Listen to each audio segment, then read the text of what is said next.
All right, it's 6 p.m. I'm going to call our special meeting to order. The purpose of tonight's meeting is to discuss some matching fund opportunities for some great grant funding regarding broadband. I believe we have Commissioner Bill joining us via phone. Commissioner Bill, are you hearing us okay? Yes, sir, Mr. Chairman. All right, Mr. Manager, the floor is yours.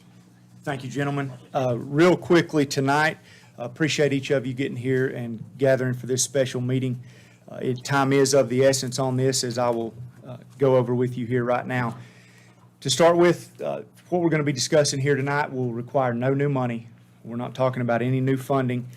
And it's given this opportunity, this board, the unique opportunity to bet on the horse after the race is over. So, so you get to pick the winning horse after the race is over, so to speak, with this. We're going to be discussing the GREAT grant. I know this has been very important. It's had a lot of press. Many of your constituents, I know, have spoken with you directly about what the county is doing to pursue these GREAT grant opportunities. We've had much publicity about it here recently. The Growing Rural Economies with Access to Technology Fund, the GREAT grant, is put on through the North Carolina Broadband Infrastructure Office, and in this budget for this round of funding, there's $350 million that has been set aside statewide for these GREAT grant opportunities. I want to first thank the Broadband Committee. They have put a tremendous effort behind the scenes following the release of the guidance for this program in February. We have met once a week with this Broadband Committee to make sure that we were putting Macon County in the best position possible to maximize this unique funding opportunity. We've met with providers, we've assisted them with data gathering, etc. We have a few members of the Broadband Committee here tonight, Mr. Jeff Lee with Little T Broadband, Mr. Tommy Jenkins, and Mr. Joe Allen here tonight with us. So thank you all. There's some members here that could not make it.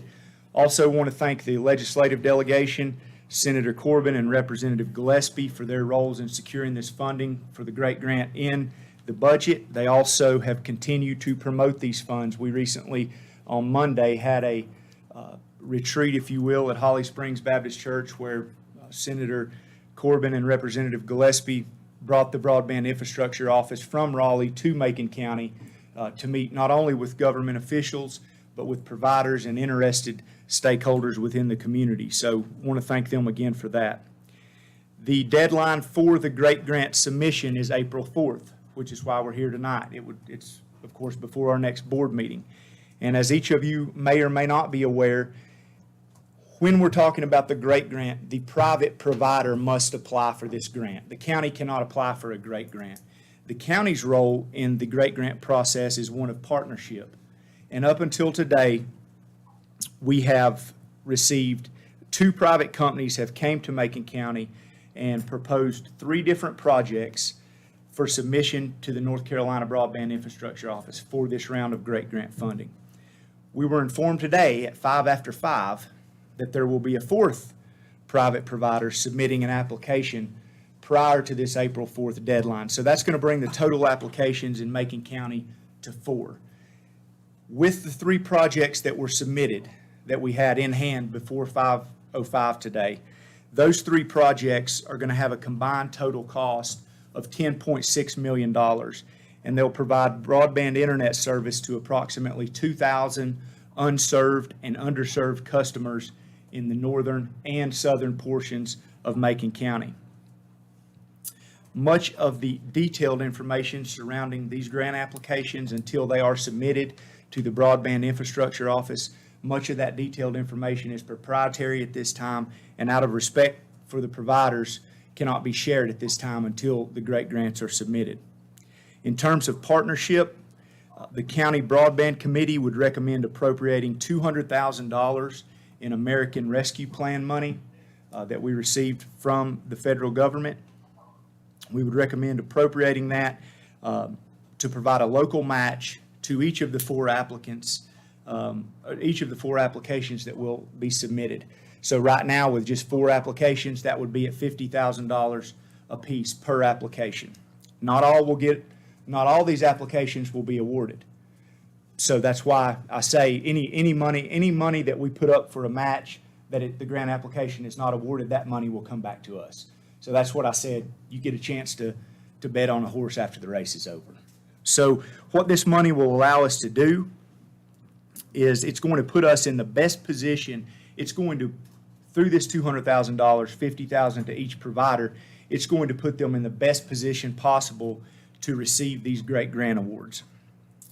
Essentially, each application that can prove that the county has appropriated funding from American Rescue Funds will receive 6 additional points in the application scoring process, and the private provider match will be reduced from 30% to 15%. Now, that's a big deal when you're looking at this $10.6 million project. That means the match on the private providers through our great funding, they will be able to reduce that required match on their end from approximately $3.2 million to $1.6 million. So you can see why it's very attractive for us to leverage these $50,000 per each application. It really gives those providers an opportunity to leverage that money. So the action that we would be asking tonight is to appropriate $200,000 in American Rescue Plan funding to be used for a local match on great grant submissions. Also, we would need authorization for the county manager to write a letter of support that is reflective of this commitment for each of these applications being submitted. So that is a 100,000-foot view. Happy to take any questions. I have members of the broadband committee that are far more versed in it than I. Maybe you said it, I missed it, where would the funds be coming from? American Rescue Funds, the $6.9 million. No, our funds, local funds. Yes, they will be coming from the American Rescue. Yes, those funds that we received.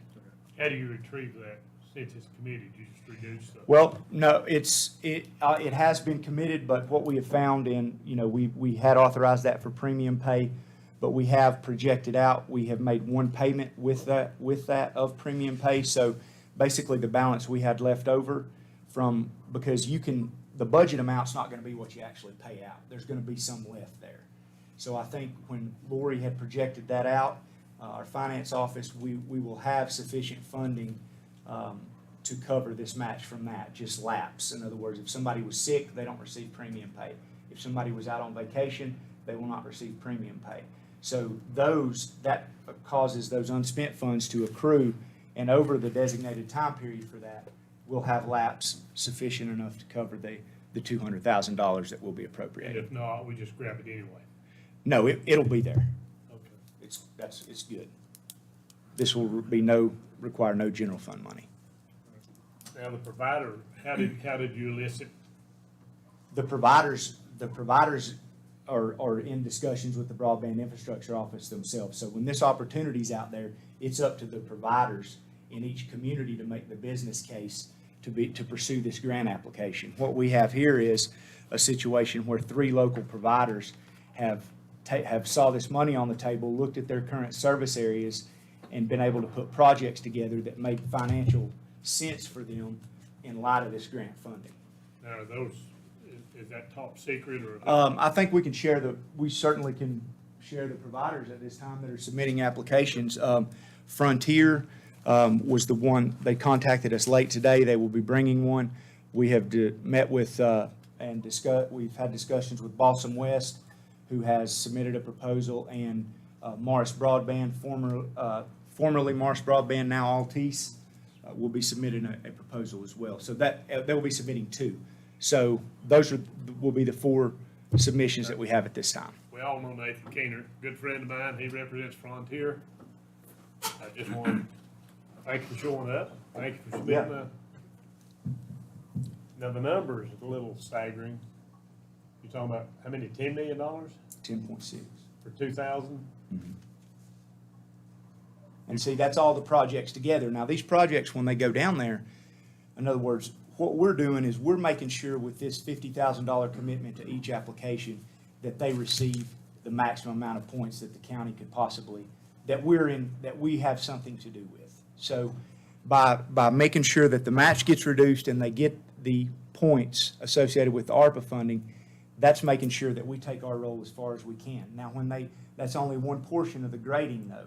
When they get down there, these applications will be evaluated on cost per pass. So the ones with a higher cost per pass will be shuffled down in the stack, bringing those that are the most efficient, if you will. They'll be graded on that. They'll be, what are some more, is there anything else? The percentage of unserved that are available, that'll be covered by a particular application. Yeah, the unserved versus partially served. So all these, they have very intricate data on their maps where they have went into these areas, shown exactly where these connections are going to occur. So the broadband office will evaluate those applications, but as far as we're concerned, by giving this appropriation to each of these applications, Macon County's done everything we can do to put each of those providers in an equal position as far as we're concerned to get a grant award, that's what we're concerned with, is bringing the broadband money in some way back to Macon County. Okay, and once we commit to this, given They'll have everything they need. what does this board, do we have off ramps in this whole process? We're only required to expend the funds that are awarded. So if these 4 applications go down there and 2 of them get awarded, that means we're only out $100,000. That other $100,000 will revert back to the county. And then that's our only chance. I mean, if after the grants are awarded, we're out of it in essence. Yes, we will have to monitor. We will have to monitor how the funds are spent because they're American Rescue funds, and once we give them to the provider, they become a subrecipient of these funding. So we'll have to monitor these funds and be sure that they're used accordingly for what they were appropriated for. How does that monitoring occur? Through our finance department. And then the broadband committee, what is their role from this point forward? The broadband committee is just going to continue to assist each of these providers in any way we can to help them do whatever they need to do to get, whether we have to assist them with mapping or just be a resource to them in taking this process from the planning phase to actually rolling it out. Thank you, guys. Commissioner Bill, any questions? No, I just want to say that this is probably our best bet to get a portion of our contingency with broadband. I mean, the broadband committee's worked very hard, and I think this is an opportunity. And we hoping that at least 3 of the 4 providers will be successful. And so with American Funds money, I think this is the best scenario, Mr. Chairman, so thank you. All right, thank you. Any other questions, comments? I would like to say thank you guys for showing up today, especially on a Wednesday or Thursday with short notice. So, Mr. Keener, I appreciate you guys coming in. Absolutely. Can we get a motion to approve said funds? I'll make the motion, to appropriate $200,000. Who does that go to now? We're going to appropriate $200,000 from our American Rescue funds to be used for local match on great grant submissions. And we will also authorize the county manager to write a letter of support reflective of this commitment for each of these applications being submitted. So that is the motion in its entirety. We got a motion by Commissioner Shields, I'll second by, second the motion, Mr. Chairman. all right, we got a second by Commissioner Young. He beat you, Commissioner Bill. All in favor, signify by saying aye. Aye. Aye. But also, real quick, I'd like to thank Commissioner Shields. He's drove this, we was talking about it in the office. It's been about 7 years now that we've rode this thing and starting to finally see some things come to fruition. But I'd like to thank him for his leadership on this broadband committee. Thank you. Thank you, Commissioner Shields. Thank you. Thank you, Commissioner Bill. Have a good evening. Thank you. Thank you, Chairman. How's your brother? How's How's your- your brother? Motion to adjourn, Mr. Chairman. We got a motion by Commissioner Adjourn, or Young. is adjournment? Second. Second by Commissioner Young. All in favor? Go back up the hill, Jimmy. What did you say? Thank you all. He did. I think he hung up.